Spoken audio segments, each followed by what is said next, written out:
Cat, cake, hall, sofa. Same letter, 4 sounds. Most children get confused with it.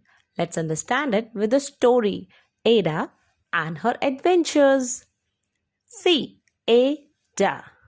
A, long A sound because of the open syllable, and da, a, schwa sound at the end of the word. Her name itself has taught us 2 different sounds. Let's explore the chapter number 1. Ada's cat. Ada had a little cat named Tam.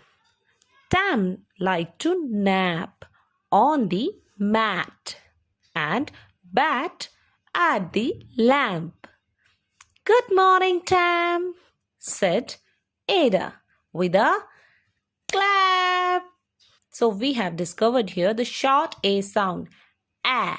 Find them with me.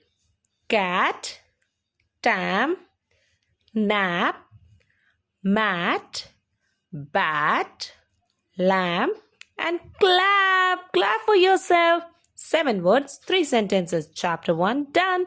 See you in the next chapter.